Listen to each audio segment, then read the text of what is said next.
မင်္ဂလာပါရှင် Short Story Channel ကနေပြန်လည်ကြိုဆိုလိုက်ပါတယ်ဒီ Channel ကနေပြီးတော့လက်တမျိုးစုံဇလန်လေးတွေကိုလေးစင်တင်ဆက်ပေးနေတာပဲဖြစ်ပါတယ်ဒီနေ့မှတင်ဆက်ပေးမယ့်ဇလန်လေးကတော့တင်ကြိုင်ထဲမှာတညသားဆိုတဲ့ဇလန်လေးရဲ့အစအဆုံးကိုတင်ဆက်ပေးမှာဖြစ်ပါတယ်ဇလန်လေးမတင်ဆက်ခင်မှာကျမတို့ရဲ့ Channel လေးကို Like and Subscribe လေးလုပ်သွားဖို့နဲ့ဇလန်အသစ်တွေတင်တိုင်းမှာလည်းသိရှိနိုင်ဖို့အတွက်ဘေးနားက Notification လေးကိုလည်းနှိပ်ပေးခဲ့ပါအောင်ရှင်အခုအစပြီးဇလန်လေးကိုစတင်တင်ဆက်ပေးလိုက်ပါမယ်ရှင်ဟဲ့ကောင်ချစ်တီမှိုင်လာချီလားကွာဘာလဲမင်းမိမနောက်ယောက်ျားနောက်လိုက်သွားလို့လားဘဲကလာကိုတာတီကအရက်တောက်ဖို့ပတ်စံမရှိလို့လူကညစ်နေတာဗျပတ်စံလို့ချင်းအလုတ်လို့ပေါ့ကွာအလုတ်မရှိတော့လို့ပေါ့ဗျာအလုတ်ရှိရင်ဘာအရေးလဲဗျအခုဟာကအလောက်ကတာနားနေရတာဘိုက်ကမနာဘူးဗျကျုပ်မာကလည်းကလေးရ3ယောက်နဲ့ကျုပ်အလုံးမရှိတော့မိမရဲ့လှုပ်ဆောင်ထိုင်စားနေရတာကြာပြီကိုတာတီးရမိမစီကလည်းအရက်ဖို့မတောင်းရက်ပါဘူးဗျာအဲ့ဒါကြောင့်လူကဘူးနေတာဗျဩဒီလိုလားဒါနဲ့မင်းကငါမေးအောင်ပဲဘာလဲမေးဗျာတစ်ခါလောက်လုပ်ယုံနဲ့တလားလုံးထိုင်စားလို့ရတဲ့အလုပ်မျိုးမင်းမလုပ်ချင်ဘူးလားဗျာတစ်ခါတည်းလုပ်ယုံနဲ့တလားလောက်ထိုင်စားလို့ရတဲ့အလုပ်ဟုတ်လားနေစမ်းမအောင်အဲ့ဒါဘာအလုပ်လဲဗျကျုပ်ကိုပြောစမ်းမအောင်ကျုပ်စိတ်ဝင်စားလာပြီဒီလိုကွာလူကြားလို့လည်းမဖြစ်ဘူးလာငါအနာတို့ခဲ့ငါတူတူလေးပြောပြမယ်ဘာလဲပြောဗျာလို့ရမယ်လို့ကကူဖောက်ဖို့ပဲကွာဗျာကူဖောက်ရပြီဟုတ်လားတူတူပြောစမ်းမှချစ်တီးရတကယ်အော်နေလိုက်တာပြဲလန်နေရပဲရုတ်တရက်ဆိုတော့အံ့ဩသွားလို့ပါကိုတာတီးရဒါနဲ့ကျုပ်ကဘသူ့ကိုဖောက်ရမှာတော့ငါပြောပြမယ်လေဒီလိုကွာလွန်ခဲ့တဲ့တစ်ပတ်လောက်ကစိတ်ခနောက်ရွာကတရုတ်တထေးကြီးဥစိန်ပေါင်းဆိုတာတေးသွားတယ်ကွာချမ်းသာတာမှကြီးကြီးတက်ကိုချမ်းသာတာကွာသူပိုင်နဲ့လဲရီယာတွေနွားတွေစီးစိမ်ဥစ္စာတွေပြီးတော့မြို့ပေါ်မှာလဲသူပိုင်နဲ့ပွဲရုံလေးဆိုတာအနည်းဆုံး3-4ရုံလောက်ရှိတယ်ကွာသူတေတော့သူ့မှာတမီးနှစ်ယောက်ကြံခဲ့တယ်ကွာသူ့ဖေကြီးတေတော့သူတို့တရုတ်တွေရဲ့ထုံးစံတိုင်းခုသွန်းတော့ရွှေတွေငွေတွေတန်ဖိုးကြီးအသုံးဆောင်ပစ္စည်းတွေထည့်ပေးလိုက်တယ်လို့ငါတရေအတိအကျရထားတယ်ကွာလာမဲလာဆန်တရက်နေကြရင်တရုတ်ကြီးစိန်ပေါက်ရဲ့အုပ်ကူကိုဖောက်မယ်လို့စိတ်ကူးထားတယ်တင်းချိုင်းအခြေအနေကိုလည်းငါကြည့်ပြီးသွားပြီရွာနဲ့တော်တော်လှမ်းနေကွာတော်ယုံတန်ယုံလူမြင်ဖို့မလွယ်ဘူးကွာဒါနဲ့နေစမ်းပါအောင်ဗျခမည်းဒီလုတ်ကိုလုတ်တာဘလောက်ကြာနေပြီလဲကျုပ်ဖြစ်အခုမှသိရတယ်ဗျ2 နှစ်လောက်တော့ရှိပြီကွာငါမင်းကိုယုံလို့ပြောပြတာတခြားဘသူမှသိကြတာမဟုတ်ဘူးအေးငါမိမကလွဲလို့ပေါ့ကွာ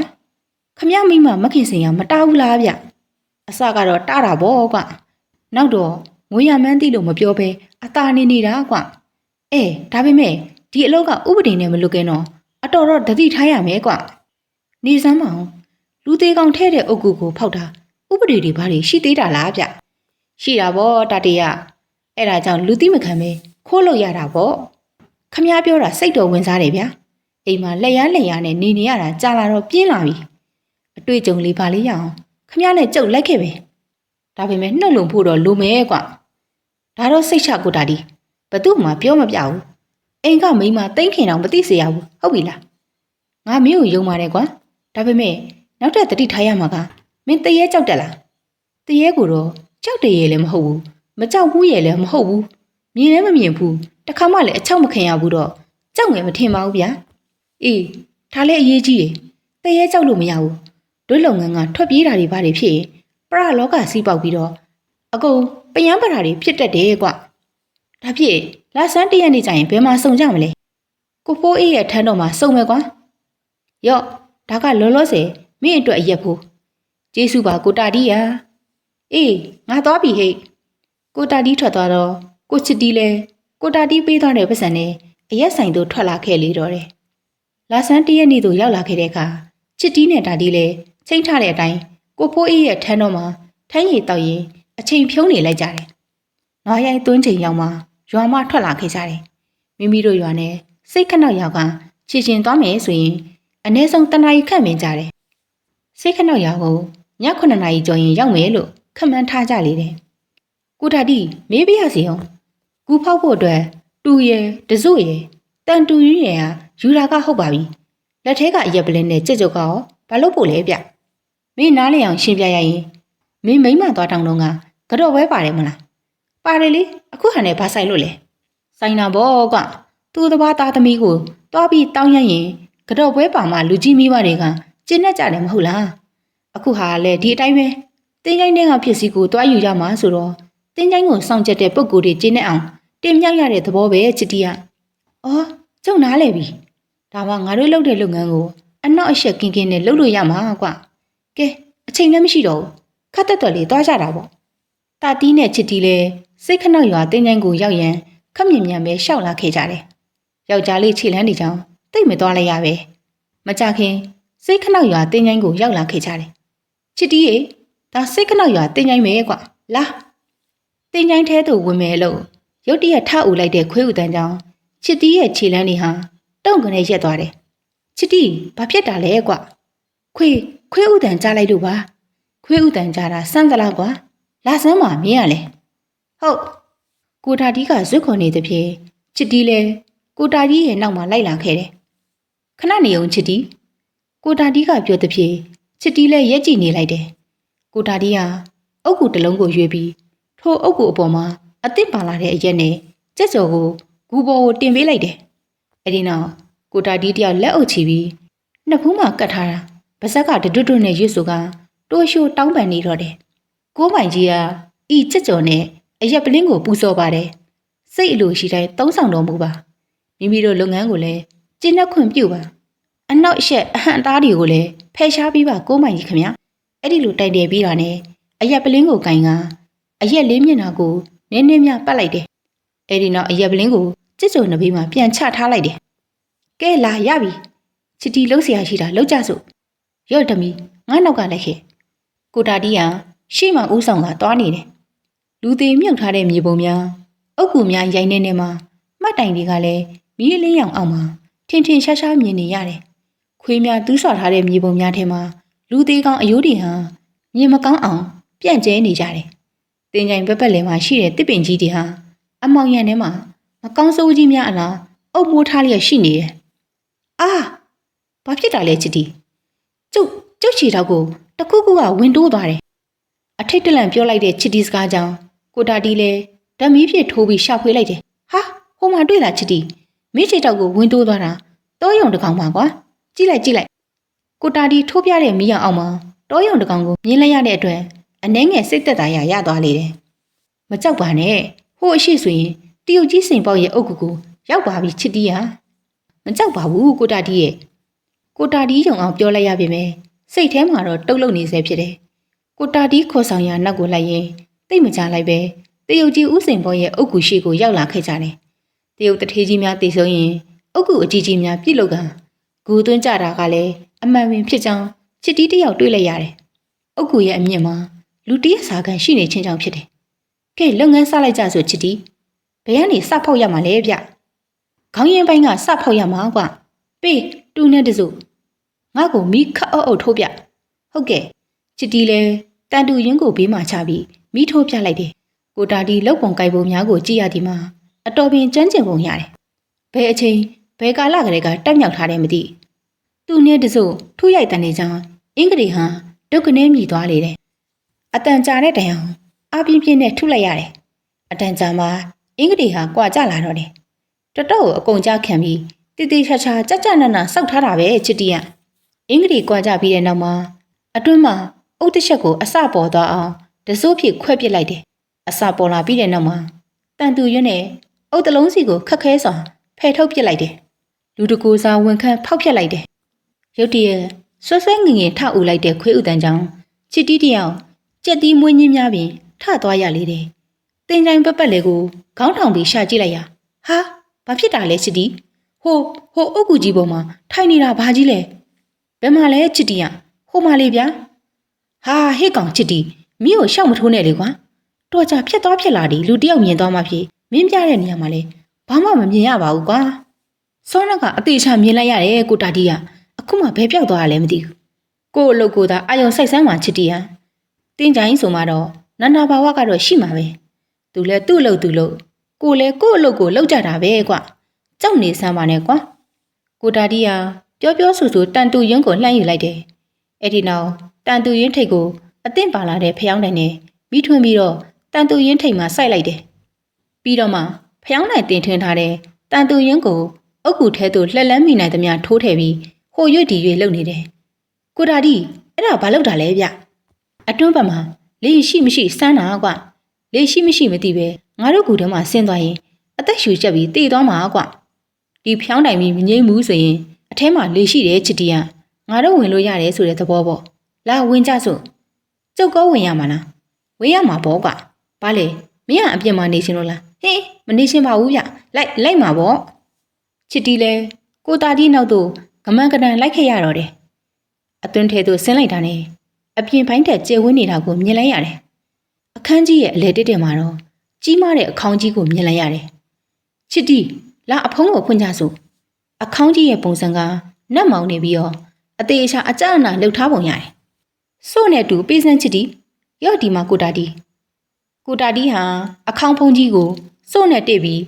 တူနဲ့အောက်ကုန်ရိုက်ထည့်ပစ်လိုက်တယ်။သုံးလေးချက်ခန့်ရိုက်လိုက်တော့အခေါင်းဖုံးကြီးဟာအနှဲငယ်ပွင့်လာတော့တယ်။ဟူးနန်လိုက်တဲ့အပုတ်နဲ့တေမတော့နန်မှာပေါ့ချစ်တီကငါတို့အလုပ်ကအပုတ်နဲ့ကျင့်သားရက်နေမှာကြိုက်တာကွလာချစ်တီ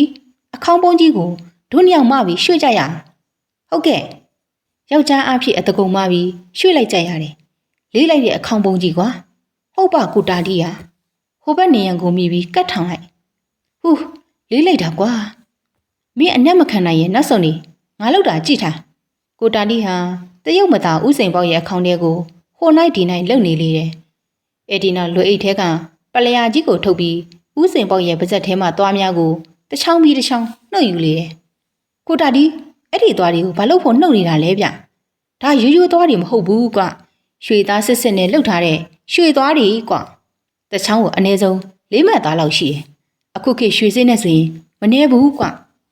အော်ဒီလိုလားချီတီလည်းစိတ်ဝင်စားသွားပြီးကိုတာတီးရဲ့အနောက်ကိုရောက်လာတော့တယ်ကိုတာတီးဟာအလောင်းရဲ့နှစ်ပေတစ်ဖက်တစ်ချက်စီကိုနှိုက်ပြီးရှာနေလေတယ်ဟာထောပြီဘာထောတာလဲဗျဒီမှာကြည်စမ်းရွှေတင်းကားတွေ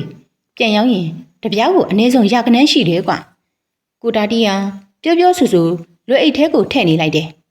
အနည်းဆုံးဒင်းကားပြအပြား90ခန့်ရလိုက်တယ်ချစ်တီမင်းကနိုင်ကိုကျွတ်ခွာဗျာလှုပ်လေကွာမင်းကလည်းတုံဆိုင်တယ်ကြောက်မနေစမ်းပါနဲ့အလောင်းကထမကြိုက်ပါဘူးအကြီးအရွယ်တွေထွက်ပြီးပုတ်ပွားနေတဲ့လက်ကြီးမနိုင်ကိုချစ်တီးတယောက်မတတီစွာနဲ့ဖြုတ်ယူလိုက်တယ်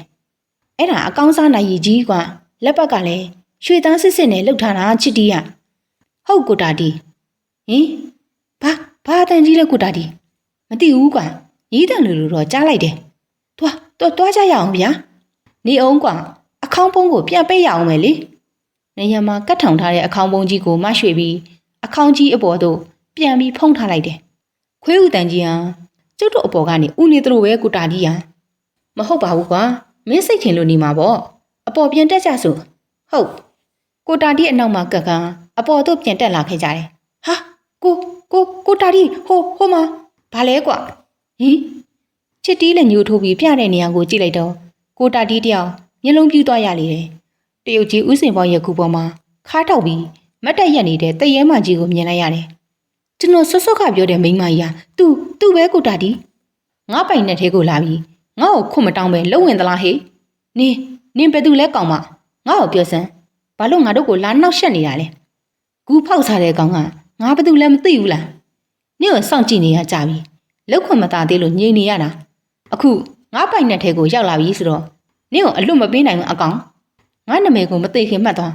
တင်းတိုင်းဆောင်မဖဲဝါဟေးမဖဲဝါဟင်ဟာကိုတာတီအလွန်အမင်းကြောက်လန့်သွားသလိုချစ်တီလည်းထိတ်လန့်သွားရတယ်နင်ငါလက်ကပြေးမလွတ်ပါဘူးမဖဲဝါဆိုတဲ့တင်းတိုင်းဆောင်တရဲမကြီးဟာအုတ်ကူပေါ်ကိုလစ်ခနဲပြောက်ပြီးကိုတာတီအနီးမှာရုတ်တရက်ပေါ်လာတယ်မြန်ဆန်တဲ့လက်ကြီးဖြင့်ကိုတာတီရဲ့လေပင်ကိုညှစ်ထားလေတယ်ကိုတာတီရဲ့ခြေနှစ်ဖက်ကမြေကြီးနဲ့နှစ်ပေခန့်လွတ်နေလေတော့တယ်ပြေးတော့ကိုတာတီဟာဝမ်းကောင်းတန်ကြီးနဲ့အတန်ကိုအာယူကပြောလိုက်ခြင်းဖြစ်တယ်ချစ်တီလဲကြောင်ကြည့်နေရမှတတိဝင်လာပြီးထိုနေရာမှာထွက်ပြေးလေတော့တယ်နောက်လှည့်ကြည့်လိုက်တော့မဖဲဝါကြီးဟာကိုတာတီကိုလဲလိန်ချိုးကတက်ပြစ်လိုက်လေတယ်ချစ်တီလဲကိုတာတီဖြစ်သမျှကိုကြည့်ကအလွန်အမင်းတုန်လှုပ်သွားရလေတယ်ချစ်တီလဲတင်းချိုင်းအတွင်းမှာမြင်မြန်ထွက်နိုင်အောင်အတကုံပြေးထွက်လာခဲ့တော့တယ်တရုတ်ကြီးဦးစိန်ပေါက်ထံမှချွတ်ယူလာတဲ့လက်ပတ်နိုင်ကြီးလဲ ဘယ်မှာကြောက်လို့ကြခင်မှမသိမိမိအသက်လွတ်မြောက်ဖို့ကသာမနေ့ပြေးလာခဲ့ရလေတယ်ရွာရောက်တဲ့တိုင်အောင်မနာတိုင်ပြေးလာခဲ့ရတဲ့အတွက်အမော်လုံးစို့နေခဲ့လေတယ်အင်ကိုရောက်ပြန်တော့လေအိမ်ပေါ်တမ်းမတက်သေးပဲအိမ်အောက်မှာအနားယူကအမောဖြေနေလိုက်တယ်15မိနစ်ခန့်ကြာတဲ့အခါမှာတော့အနှဲငယ်တက်တာလာတဲ့ဖြစ်အိမ်ပေါ်သို့ခြေဖွားနေပြီးတက်လာခဲ့လေတယ်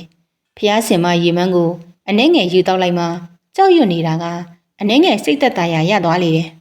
အခန်းထဲကိုကြည့်လိုက်တော့နှင်းနှင်းချာချာအိပ်ပျော်နေတဲ့မိမနဲ့သားသမီး3ယောက်ကိုမြင်လိုက်ရတယ်မတော်လောဘတက်ပြီးလုတ်ခဲ့တဲ့လူရဲ့ကြောင့်အသက်မတည်အောင်မနေ့ထွက်ပြေးလာရသည်ကိုဇနီးနဲ့သားသမီးများသိပါကစိတ်မကောင်းဖြစ်ကြမှာအမှန်ပင်ဖြစ်တယ်ဒါကြောင့်ပြောပြရန်စိတ်မကူတော့ပဲဇနီးတဲ့ရဲ့နဘေးသို့အသားကလေးဝင်ခွေနေလိုက်တယ်ခေါင်းအုံးပေါ်ရောက်ပေမဲ့အိတ်မပြောနိုင်ပဲဖြစ်ပျက်ခဲ့သမျှနှစ်ဖူးပေါ်လက်တင်စဉ်းစားနေလေတယ်မဖဲဝါရဲ့လက်ထဲမှာမရှုမလှတည်သွားတဲ့ကိုသားကြီးအတွက်လည်းစိတ်မကောင်းဖြစ်ရလေတယ်နောက်နေ့မနေ့လင်းလာနဲ့ကိုသားကြီးတယောက်တင်းချိုင်းမှာကူဖောက်ပြီးတေဆုံးရသည်မှာမိမိပါပါဝင်ပတ်သက်နေတာကိုသိရှိသွားပါကထောင်နှန်းဆန်ရပြီအောင်မယ်လို့စိတ်ပြက်လက်ပြက်ဖြစ်ကအဲ့ရမပြောနိုင်အောင်ဖြစ်နေတော့တယ်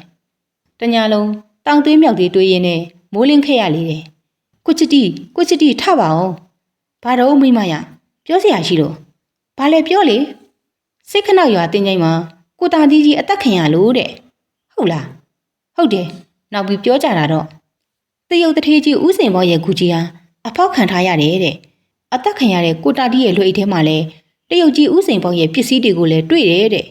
အဲ့ဒါကြောင့်ကိုတာတီဟာကူဖောက်ပြီးလှုပ်ရှားတဲ့သူမှန်တိသွားကြတယ်တဲ့ရဲတွေနဲ့ရွာထဲကလူတွေပြောကြတာကတော့ဒီကိစ္စမှာကိုတာတီတယောက်တည်းတော့မဖြစ်နိုင်ဘူးနောက်ထပ်ပါဝင်ပတ်သက်နေတဲ့လူရှိကိုရှိရမယ်ဆိုပြီးစုံစမ်းနေကြတယ်တဲ့သူတို့အချင်းချင်းအဝေမတက်လို့ရန်ဖြစ်ရင်လက်လွန်သွားတယ်လို့ရဲတွေကကောက်ချက်ချတယ်ဆိုလားပဲဒီသတင်းကဟိုးဟိုးကြော်နေတာပဲယောက်ျားရဲ့ဒါဆိုကိုတာတီရဲ့မိန်းမမခင်စင်ရအောင်ဒီကိစ္စကိုသိပြီးပြီလားသိတာပေါ့ရဲတွေကလည်းမခင်စင်ကိုစစ်မေးအောင်မယ်လို့တော့ပြောကြတာပဲသူ့ယောက်ျားနဲ့ဘသူတွေပါဝင်ပတ်သက်နေတယ်လဲတော့စုံစမ်းအောင်မယ်ထင်တယ်ဖះမပြောပါစေနဲ့ဘာပြောလိုက်တာလဲယောက်ျားဘာမှမဟုတ်ပါဘူးဒါနဲ့နေစမ်းမအောင်ရှင်လည်းမင်းညကအိမ်ပြန်နောက်ကျနေတာဘယ်ဒီသွားနေရလဲငါကိုဖိုးကြီးအရက်ဆိုင်မှာတောက်နေတာဘသူနဲ့တောက်တာလဲဟိုဘာလဲရှင်တဟိုနဲ့ပြောမှဖြစ်ပြောစမ်းပါကိုတာတီးနဲ့တောက်နေတာရှင်ဒါဆိုကိုတာတီးမသိခင်ရှင်နဲ့တွေ့ခဲ့တယ်ပေါ့ဟုတ်လားဟုတ်တယ်ဟာတင်းချိုင်းမှာကူဖောက်တဲ့ကိစ္စကရောရှင်ပါသေးလားမပါဘူးဟာရှင်ကျမအောင်မလိမ့်နဲ့နော်အမှန်တိုင်းပြောကျမအောင်အမှန်တိုင်းပြောပြလို့လေရှင်ကိုကျမရဲမတိုင်ပါဘူးငါအမှန်တိုင်းဝင်ခံရရင်ကိုတာတီးနဲ့ငါလိုက်သွားခဲ့တယ်ရှင်ဒါဆိုကိုတာတီးကိုတတ်တာရှင်လားမဟုတ်ဘူးကိုတာတီးကိုငါမတတ်ခဲ့ဘူးတရဲမကြီးမဖဲဝါတတ်လိုက်တာငါရှင်မတင်လဲလိန်ချိုးပြီးတတ်လိုက်တာရှင်ပြောတာတွေကအမှန်ပဲလား